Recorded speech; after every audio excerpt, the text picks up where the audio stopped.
నమస్తే, welcome to iDream. మనతో పాటు ఉన్నారు ప్రముఖ న్యూరో సర్జన్ డాక్టర్ రంగనాథన్ గారు. వారితో మాట్లాడతాం. నమస్తే సార్. నమస్తే సార్, ఉదయం లేచినప్పటి నుంచి పడుకునేంత వరకు చాలా పద్ధతుల్లో చాలా మంది తీసుకునేటువంటి రెగ్యులర్ ఆహార పదార్థాలలో చక్కెర కూడా ఒకటి. అయితే ఈ మధ్య కాలంలో మనం విన్నాం, ఈ పంచదార అన్నది ఎక్కువ తీసుకోవడం వల్ల మెదడు పనితీరు మీద ప్రభావం చూపిస్తుంది అనేసి అంటూ ఉన్నారు. అది నిజమే అంటారా? అవునండి, 100% నిజం. ఎలా సార్, ఎలాంటి పనితీరు చూపిస్తుంది? ఎందుకంటే ఇప్పుడు ఈ అందరికీ కూడా ఈ సాల్ట్ ఏదైతే లవణం ఎక్కువ తీసుకోకూడదు, దానివల్ల బీపీ వస్తుంది, హార్ట్ అటాక్ వస్తుంది, ఊబకాయం వస్తుంది అని అందరికి అవగాహన. ఈ పంచదార ఏదైతే ఉందో దాని వలన అవగాహన తక్కువ. అది తీసుకుంటే షుగర్ వ్యాధిగ్రస్తులకి ప్రమాదం అంటారే గాని ఒకటే, కానీ మెదడు మీద డైరెక్ట్ గా దాని ప్రభావం ఎలా ఉంటుంది చెప్పేటువంటి విషయం మీద మనం ఈ రోజు దృష్టి పెడదాం. Okay sir. నిజానికి ఈ పంచదారతో భారతీయుల తాలూకా ప్రేమ కథ ఎప్పటి నుంచో ఉందండి. నిజంగా లవ్ స్టోరీ చెప్పాలి. ఎప్పటికీ అనాదిగా. ఎందుకంటే ఫస్ట్ అసలు ఈ చెరుకు రసాన్ని నుంచి ఈ షుగర్ తయారు చేసింది భారతీయులు అంటే నమ్ముతారా? అది ఎప్పుడు 3000 సంవత్సరాలు బిఫోర్ క్రీస్తు పూర్వం. అదే కాకుండా మన ముఖ్యమైన హిందూ ఫిజిషియన్ ఒకన్న సుశ్రుత అని, ఆ మహానుభావుడు అప్పుడే చెప్పాడట, ఆ యూరిన్ కలర్ చూసి షుగర్ ఉండే వాళ్ళలో యూరిన్ ఎలా ఉంటుంది, మూత్రం ఎక్కువ తిని లావుగా ఉండి ఎక్కువ అతిగా భోజనం చేసే వాళ్ళు ఇది వస్తుంది అని అప్పుడే చెప్పాడు నిర్వచనం. అదే కాకుండా మనం అందరికి హిందువులు నమ్మేటువంటి వేదాల్లో, అథర్వణ వేదంలో షుగర్ కి పేరేమో తెలిసిన, ఆబ్జెక్ట్ ఆఫ్ డిజైర్ అంటే ఏమిటి? కోరిక. కోరిక కోరిక ఎక్కువ చేసేటువంటి గొప్ప పదార్థం షుగర్ అని. మరి రోజు మనం వేసుకునే షుగర్ గురించి ఇన్ని విషయాలు నిజంగా అది తప్పుకాదు కాదు. ఈ రోజు వార్తల్లో కూడా సెరిలాక్ అని ప్రతి ఇంట భారతదేశంలో పిల్లలకి ఇచ్చేటువంటి ఒక పదార్థం, పోషక పదార్థం సెరిలాక్. మరి ఎందుకంత వార్తల్లోకి వచ్చింది? ఎందుకంటే పర్టికులర్గా డెవలపింగ్, అభివృద్ధి చెందుతున్న దేశాల్లో ఈ సెరిలాక్లో ఉండేటువంటి షుగర్, పంచదార ప్రపంచ ఆరోగ్య సంస్థ తాలూకా నిర్వచనం కన్నా చాలా ఎక్కువగా ఉందట. అందువల్ల ఇక్కడ పిల్లలందరూ ఊబకాయంతో అయిపోతున్నారు, మందమతులు అయిపోతున్నారు, చురుకుతనం తగ్గిపోతుంది, ఇన్యాక్టివ్ అయిపోతున్నారు. ఎందుకంటే ఇంకా చెప్పుకుంటే ఒక వినడానికి కొంచెం ఇబ్బందికరంగా ఉన్నా కూడా షుగర్ అన్నది ఒక వ్యసనం లాంటిది అయిపోయింది. ఇంకొక అడుగు ముందుకేసినట్టయితే ఎవరో ఒక గొప్ప శాస్త్రవేత్త ఏం చెప్పాడంటే, ఈ షుగర్ వాడకం అన్నది కొకేన్ కంటే 10 రెట్ల ఎక్కువ ప్రమాదం. అంటే డ్రగ్స్ కన్నా. ఇంకా జోకి ఇంకెవరో చెప్పారు, షుగర్ని దొంగలించి చేసినట్టయితే ఫోర్బ్స్ జర్నల్లో మీరు పేరు వస్తుంది, అంటే అంత సంపాదన చేస్తారు షుగర్. కొకేన్ దొంగతనం చేస్తే జైల్లో ఉంటారు. దొంగతనం కన్నా దాన్ని సరఫరా చేస్తూ ఉంటారు. అది షుగర్ గురించి. ఇప్పుడు షుగర్ అన్నది అందరూ వాడుతూనే ఉన్నారు. షుగర్ అన్నది కారణం ఏంటంటే ఒక వ్యసనం. అది షుగర్ తీసుకుంటున్నారు ఎవరన్నా. షుగర్ తీసుకుంటే ఏమవుతుంది? హ్యాపీ హార్మోన్స్ మొదలవుతాయి. ఇప్పుడు పిల్లలు పుట్టినప్పుడు కానీ, స్కూల్కి వెళ్ళినప్పుడు కానీ, ఆ తర్వాత ఎగ్జామ్లో పాస్ అయినప్పుడు కానీ, తల్లి ఎగ్జామ్కి వెళ్తున్నారు పిల్లలు, ముందు అసలు పర్టికులర్ నార్త్ ఇండియాలో కానీ ఒక మిఠాయి నోట్లో వేసి బాగా ఎగ్జామ్ రాయని చెప్తున్నారు. ఉద్యోగం ఇంటర్వ్యూకి వెళ్తుంటుంది షుగర్. ఏదైనా ఫంక్షన్ అవుతుంది, శ్రీరామనవమి, క్రిస్మస్, లేదు ఈవెన్ రంజాన్, అసలు షుగర్ లేని శుభకార్యంలో ఎక్కడ లేదు. అయితే అప్పుడు మనకు తెలియదాల్లో ఏమిటంటే ఈ షుగర్ వల్ల ఇబ్బంది ఎంత ఉందా అని. షుగరు అందరూ గ్రహించాల్సిన ఏమిటంటే, ఇప్పుడు ఏదైతే మనం చెప్పినటువంటి వ్యసన పదార్థాలు, ఓపియాయిడ్స్ అంటాం, వాడకం వల్ల ఎలాగైతే ప్రాబ్లము, క్రేవింగ్ అంటాం, అంటే తినాలి అని అనిపించేటువంటి ఆలోచన వస్తుందో అలాంటిదే క్రియేట్ చేస్తుందట. ఒక పరిశోధనలో కొకేన్ ఇస్తున్నారు. కొకేన్ అంటే మాదక ద్రవ్యం.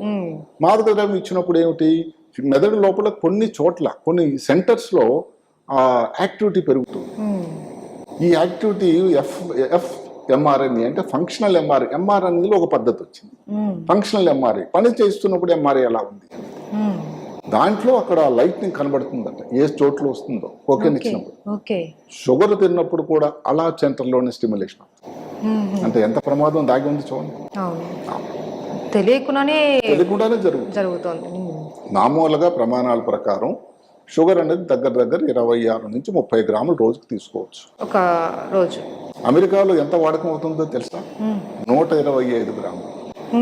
అంటే ఎంత షుగర్ వాడుతున్నారో తెలియకుండా జంక్ ఫుడ్ కానీ కాఫీ కానీ ఇంకా దేనిలోనన్నా. అవునవును. భారతదేశంలో అదృష్టవశాత్తు ప్రస్తుతానికి 25 గ్రాముల్లో ఆగాము మనం. ప్రపంచంలోనే అత్యంత తక్కువగా ఉండే చోటు ఏదేమిటంటే ఉగాండా. అసలు అందరికంటే తక్కువ 5 గ్రాములండి. అలాగే నార్వే.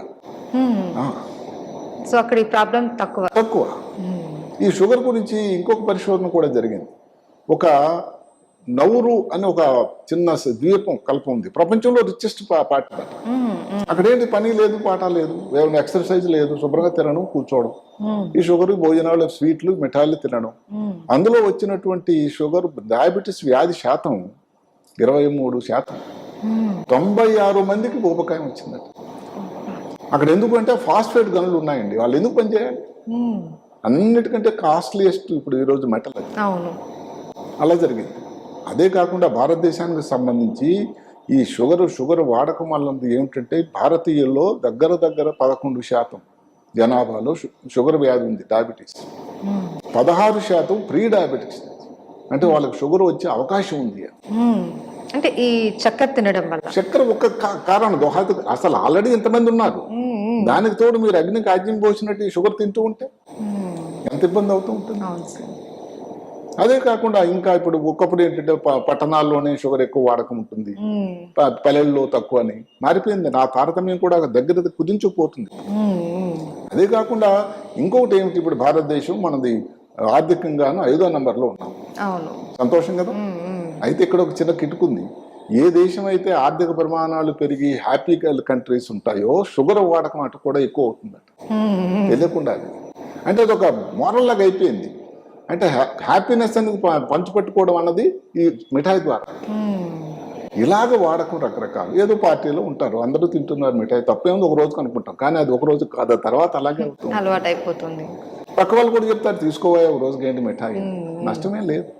అది ఒక సైకలాజికల్ అయిపోతుంది.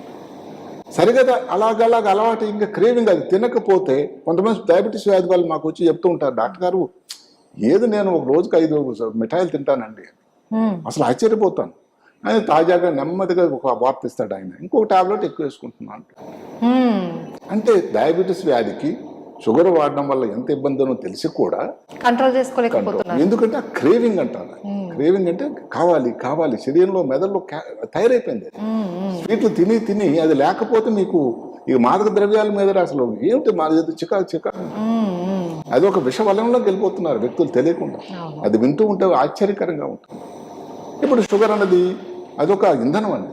ఇప్పుడు పెట్రోల్ ఎలా కావాలి వెహికల్స్కి, షుగర్ అన్నది ఇంధనం. శరీరంలో ఉండేటువంటి ప్రతి కణం ఎక్కడ ఉన్నాయి దానికి ఈ షుగర్ అన్నది ఒక అందులో ఉండేటువంటి గ్లూకోజ్ అన్నది ఇచ్చే ఎనర్జీ. శరీరం అన్ని కణాలు, మెదడులో కణాలకు కూడా. ఇంత తేడా మెదడు కల్లా ఏమిటి, మెదడులో ఈ మధ్య కాలంలో పరిశోధన, చిన్న చిటికెడు మెదడులో 57,000 కణాలు ఉన్నాయి. ఇంత చిటికెడు దాంట్లో. అదే కాకుండా కనెక్షన్స్ కానీ చూసుకున్నట్టయితే 150 మిలియన్లు ఉన్నాయి. ఇంత మెదడులో ఎన్ని ఉన్నాయో, అంత పెద్ద ఇది ఎంత మరి ఎనర్జీని స్పెండ్ చేస్తుంది రోజుకి. అసలు శరీరంలోనే అన్ని అవయవాల్లో సగం ఎనర్జీ అన్నది మెదడులోనే వాడకం జరుగుతుంది. అంటే ఎంత ఎక్కడక్కడ ఖర్చు అవుతుంది చూడండి. ఇప్పుడు షుగర్ కానీ ఎవరికైనా కారణం వల్ల శరీరంలో తక్కువ అయిపోయింది అనుకోండి, షుగర్ డయాబెటీస్ అనుకోండి, ఆ రోజు తెల్లవారు షుగర్ తక్కువ అయిపోయింది, మనిషి అస్తవ్యస్తం అయిపోతాడు, స్పృహ కోల్పోతాడు. ఏదైతే మెదడులో ఉండేటువంటి కణాల వ్యవస్థ కమ్యూనికేషన్ సిస్టమ్ కుంటుపడిపోతుంది. పోయినప్పుడు ఏదో షుగర్ ఇచ్చారు సెట్ అయిపోతాడు, అంతటితో ఆగటంలా.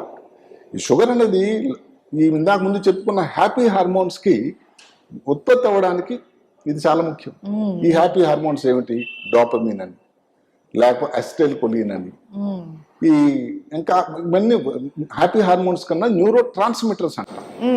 కొన్ని పని చేయడానికి ఇచ్చేటువంటి తయారవుతాయి ద్రావకాలు మెదడు లోపల శరీరంలో. అది ఎసిటైల్ కొలిన్, సెరోటానిన్ ఇట్లా ఉన్నాయి. ఇప్పుడు మనం డోపమిన్ తక్కువైంది అనుకోండి, వచ్చే వ్యాధి అందరికీ తెలుసు, అది పార్కిన్సన్ వ్యాధి. డోపమిన్ అనేది ఒక ద్రావకం, మెదడు లోపల తయారీ అనేది నిష్పత్తి తక్కువైతే వచ్చే వ్యాధి పార్కిన్సన్ వ్యాధి. ఇప్పుడు ఎసిటైల్ కొలిన్ చెప్పాను, అదే తక్కువైంది అనుకోండి, వచ్చేది ఆల్జీమర్స్. అదే కాకుండా మైస్థీనియా కండరాల్లో రచేతన అయిపోయింది, అసలు వీక్నెస్, నడవలేని పరిస్థితి. సో హ్యాపీ హార్మోన్స్ అన్నది మనం సంతోషంగా ఉండటానికి హ్యాపీ హార్మోన్ అనేది అన్ని కావు, ఇవి న్యూరో ట్రాన్స్మిటర్స్ అన్నది. హ్యాపీ హార్మోన్ కింద కోవ కింద జనరల్ గా డాపమైన్ వస్తుంది, వీటిని న్యూరో ట్రాన్స్మిటర్స్ అంటారు. అంటే ఈ శరీరంలో ఈ ముఖ్యమైన పనులు అన్నిటికీ ఉపయోగపడే ద్రావకాలు. ఇంకొకటి ఉన్నది గాబా అని. ఈ గాబా అన్నది గాబా అమైనో బ్యూట్రిక్ యాసిడ్ అని ఉంటుంది. అది కానీ తక్కువ, గామా అమైనో బ్యూట్రిక్ యాసిడ్ అది తక్కువైంది అనుకోండి, వచ్చి దానివల్ల ఎపిలెప్సీ, అసలు అన్కంట్రోల్డ్ ఎపిలెప్సీ. సెరోటోనిన్ తక్కువైంది అనుకోండి, డిప్రెషన్, యాంగ్జైటీ, ఇలాంటి వ్యాధులు. అంటే ఎక్కువ అవడం వల్ల ఎంత ప్రాబ్లం తర్వాత చెప్పుకుందాం, కానీ తక్కువ అవడం కూడా షుగర్లో దాని ఇబ్బందులు బ్రెయిన్ మీద ఇన్ని పొడి చూపుతున్నాయని. సరే, మనం తక్కువ గురించి చెప్పుకున్నాం. ఇప్పుడు ఎక్కువైతే ఏమవుతుంది? ఎక్కువైతే దానికి ఇంకా వ్యతిరేకంగా తయారవుతుంది. మెదడులో తాలూకా ఫంక్షనల్ ఎబిలిటీ అంటే ఆలోచన సరళి చికాకు అయిపోతుంది. మెదడు తాలూకా సైజు కొంచెం పోతుందట, బ్రెయిన్ అట్రఫీ అంటారు. అసలు ప్రిమెచ్యూర్ ఏజింగ్ అంటే ఏమిటి? 60లో 30 వయసు 60 వయసు రావడం, అసలు జ్ఞాపకశక్తి కోల్పోవడం, మెదడుకి వెళ్ళేటువంటి రక్త ప్రవాహం, సెరిబ్రల్ బ్లడ్ ఫ్లో తగ్గిపోవడం, స్మాల్ వెసల్ ఇస్కిమియా, మెదడు లోపల 3 రకాల రక్తనాళాలు ఉంటాయి, చిన్నవి పెద్దవి మధ్యస్థం. ఆ చిన్న రక్తనాళాలు సన్నంగా అయిపోవడం, దానివల్ల బ్లడ్ ఫ్లో. వాస్కులర్ డిమెన్షియా ఏదైతే ఉందో, మరి మతిమరుపు వ్యాధి, అందులో ఒక పద్ధతి వాస్కులర్ డిమెన్షియా, ఇది కూడా వస్తుంది. మెదడులో వాపులాడితే ఒకటి వస్తుంది. డిప్రెషన్, యాంగ్జైటీ, అసలు ఇన్ని మార్పులు మెదడు లోపల వస్తుంది. బ్రెయిన్ లో ఒక బ్రెయిన్ డెవలపింగ్ న్యూరోట్రాఫిక్ ఫ్యాక్టర్స్ అని ఉంటుంది, డిరైవ్డ్ న్యూరోట్రాఫిక్ ఫ్యాక్టర్. మెదడు తాలూకా గ్రోత్కి, తెలివికి, పనితనానికి, తెల్లారి ఉదయం నుంచి సాయంకాలం వరకు దైనందిన జీవితంలో వాడేటువంటి క్రమంలో ఈ ఫ్యాక్టర్ చాలా అవసరం. ఇన్ని ఎఫెక్ట్స్ ఇది పంచదార ఎక్కువ వాడకం వల్ల కూడా బ్రెయిన్ మీద చాలా ఇన్ని ఇబ్బందులు ఉన్నాయి. ఇప్పుడు సెరిలాక్ ఇందాక మనం అనుకున్నాం. సెరిలాక్ ఎందుకంటే చిన్నపిల్లలకి ప్రతి ఇంటి దగ్గర కూడా వాడేది. ఆ కంపెనీ వాళ్ళు, నేస్లే వాళ్ళు, తెలిసింది ఏమిటంటే ఎవరో ఎన్జిఓ వాళ్ళు కోర్టులో కేసు, ఈరోజు న్యూస్ అది. మిగతా సంపన్న దేశాల్లో తక్కువ శాతం ఉందట. మన అభివృద్ధి చెందుతున్న దేశాల్లోనే వాడుతున్న సెరిలాక్లో నిష్పత్తి అన్నది చాలా ఎక్కువ ఉంది. ఏది ప్రపంచ ఆరోగ్య సంస్థ ఇచ్చిన దానికన్నా ఎక్కువ అలౌడ్ కన్నా. ఎంత అన్యాయం అది. దానికి స్విట్జర్లాండ్ గవర్నమెంట్కి ఇది తీసుకువెళ్ళి ఇది విత్డ్రా చేయాలని ఒక అర్జీ వెళ్ళింది. అదే కాకుండా ఆల్రెడీ ఇప్పుడు మీరు నమ్మండి, స్మోకింగ్ ఈజ్ ఇంజూరియస్ హెల్త్ అని బోర్డులు వస్తూ ఉంటాయి. గత కొన్ని సంవత్సరాలుగా మిఠాయిలు, ఫుడ్ అన్ని అడ్వర్టైజ్మెంట్లు వచ్చి ప్రజలను లాభపరిచి వాళ్ళని తాలూకా ఆలోచన సరళి మార్చిపడేసి ఏమవుతుందో ఒక్కొక్క షుగర్ కోసం తింటే, జంక్ ఫుడ్ తింటే అనుకున్న ఆలోచన వచ్చింది. ఇలాంటి యాడ్స్ అన్ని కూడా నిజానికి నమ్మండి చిలీ, ఇజ్రాయిల్, సింగపూర్ లాంటి దేశాల్లో బ్యాన్ చేశారు. దానికి వల్ల 25% జంక్ ఫుడ్ వాడకం తగ్గిపోయింది. చాలా మంది ఉన్నారు. మీరు ఇంకా ఇప్పుడు చూడండి, ఫ్యాంటా అని అసలు తీసుకునే వాళ్ళు ఎవరండి? అందరూ చాలా మంచిగా రుచికరంగా ఉంటుంది ఫ్యాంటా, కోకోకోలా వారి ఉత్పాదన. ఇది ఇంకొక ఏమిటి, ఇప్పుడు కొన్ని దేశాల్లో, విదేశీయాల్లో, వెస్టర్న్ కంట్రీస్ లో ఫ్యాంటాలో ఉండేటువంటి షుగర్ తాలూకా పర్సంటేజ్ తక్కువట, మన దగ్గర ఎక్కువ. అందుకని ఎవరైనా అక్కడ, మీరు అమెరికాలో లేకపోతే ఇంగ్లాండ్ లో వచ్చి ఫ్యాంటా తాగి ఇండియాలో తాగితే రుచే వేరట. అందులో ఉన్న కిటుకు అది. అంటే ఇంత తెలియకుండానే భారతదేశం మీద ఇన్ని ఇబ్బందులు పిల్లలకు జరుగుతూ ఉన్నాయి. మామూలుగా షుగర్ ఎక్కువ ఉండడం వల్ల అందరికీ తెలిసిందే, ఊబకాయం, షుగర్ వ్యాధి రావడం, అదే కాకుండా గుండెపోటు, స్ట్రోక్ లాంటివి రావడం, పిల్లల్లో పర్టికులర్ గా చాలా చాలా ఇదైపోతున్నారు. ఈ మధ్య చిన్న పిల్లలు కూడా సడన్ గా డెత్ రావడం ఏంది? అసలు మనం మన పూర్వీకుల కాలంలో మనం చూడలేదు ఇలాంటివన్నీ. ఎందుకంటే అంత షుగర్ వాడకం అంత లేదు. ఏదో దానికోసం పంచదార కోసం అప్పుడు వాడేవాళ్ళు, లేకపోతే పాతకాలం ఇంకా బెల్లం వాడేవాళ్ళు. అవునవును. ఎప్పుడైతే మెదడులో ఈ క్రేవింగ్ అన్న మాట వస్తుంది, తినాలి అని ఒక వచ్చేసరికి ఇంకా కంట్రోల్ చేసుకోలేని పరిస్థితి, తినేస్తూ ఉంటారు. మరి లేకపోతే ఎవరో కొకేన్ కంటే 10 రెట్లు ఈ షుగర్ తాలూకా వాడకం దాని వల్ల వచ్చింది. ఇది ఒక సామాజిక వ్యవస్థ. ప్రపంచం ఎలాగైతే మిగతా దేశాలు నడుం కట్టాయో, భారతదేశం కూడా నడుం కట్టి షుగర్ వాడకం గురించి ప్రజల్లో అవగాహన కల్పించాల్సిన అవసరం ఉంది. ఒక సాల్ట్ గురించే కాదు, షుగర్ కూడా ఆరోగ్యానికి అన్ని విధాల, ముఖ్యంగా బ్రెయిన్ తాలూకా ఆరోగ్యాని కోసం ఎంతో ఇబ్బందికరమైన పరిస్థితి క్రియేట్ చేయబోతుంది అని దయచేసి గవర్నమెంట్ వారు కూడా ఆలోచించి వీటికి సరైనటువంటి కట్టుదిట్టమైన చర్యలు, నిబంధనలు, నియంత్రణలు చేయాలని అవగాహన కూడా తీసుకురావాలి. Yes, sir. అయితే మీరు చెప్పారు సార్ 25 గ్రామ్స్ షుగర్ అయితే తీసుకోవచ్చు అని అన్నారు కదా, దాన్ని మించి తీసుకుంటేనే ఇలాంటి ప్రాబ్లమ్స్ అన్ని ప్రస్తుతానికి మనం అక్కడ ఉన్నాం. అయితే ఇక్కడ ఒక చిన్నవాడు మీరు మంచి ప్రశ్న అడిగారు. అసలు ప్రపంచంలోనే షుగర్ ఉత్పాదన, పంచదార ఉత్పాదన 2వ స్థానం మన భారతదేశానికి. అవును. కన్సంప్షన్ అంటే వాడకం అన్నది భారతదేశంలో అగ్రగాను. అంటే మనం ఎంతో దూరం లేదు. ఆర్థికంగా మన ప్రగతి చెందుతున్న కొలది ఇంకా మిఠాయిలు, ఈ షుగర్లు, ఈ కూల్ డ్రింక్స్ పెరుగుతూనే ఉంటాయి. అది కూడా చాలా ప్రమాద సూచన పొంచి ఉంది. జాగ్రత్తగా ఉండాలి. ఓకే సార్, షుగర్ గురించి చాలా మంచి అవగాహన కల్పించారు సార్ మాకు కూడా. ఎందుకంటే ఉప్పు మాత్రమే మనం ఆరోగ్యానికి కొద్దిగా హానికరం, దాన్ని కంట్రోల్ చేసుకోవాలనుకుంటున్నప్పుడు ఈ షుగర్ గురించి కూడా కొత్త విషయం మాకు తెలియజేశారు. షుగర్ గురించి ఎందుకంటే ఈ మధ్య కాలంలో షుగర్ గురించి వచ్చింది. మరి షుగర్ ని ఒక సబ్స్టెన్స్ అబ్యూజ్ అని వాడకం వరకు వచ్చిందంటే, సబ్స్టెన్స్ అంటే ఏమిటి? మరియు ఇదే కొకేను, ఇవన్నీ కూడా LSD లాంటివి సబ్స్టెన్స్ అబ్యూజ్ అంటారు. ఇప్పుడు ఆ కోవలోనికి షుగర్ వెళ్ళిందంటే ఎంత ప్రమాదం, దయచేసి అందరూ గమనించాలి. ప్రతి ఒక్కళ్ళు కూడా పంచదార వాడకం అన్నది ఎంత వరకు కరెక్ట్, ఎంత వరకు తీసుకోవాలి అన్నది ఖచ్చితంగా అవగాహనతో వాడాలి అనేది. ఇప్పుడు మామూలు సాల్ట్ గురించి రోజుకి 5 గ్రాముల కంటే ఎక్కువ తీసుకోకూడదని అలాంటి దిశ వచ్చింది. నేను ఇంకా చదువుకున్నప్పుడు కొంతమంది గురువులు మాకు చెప్పేవాళ్ళు, సాల్ట్ కోసం ఏంటంటే ప్యాకెట్లు కట్టి ఆ రోజుకి అంతే సాల్ట్ వాడాలి, అంతకన్నా ఎక్కువైనా వాడడానికి లేదని. అలాంటి సమయం కూడా ఏది పంచదార విషయంలో ఆసన్నమైందా అని ఆలోచన చేయాల్సి ఉంటుంది. అవునవును sir, right. Thank you so much sir. నమస్కారం.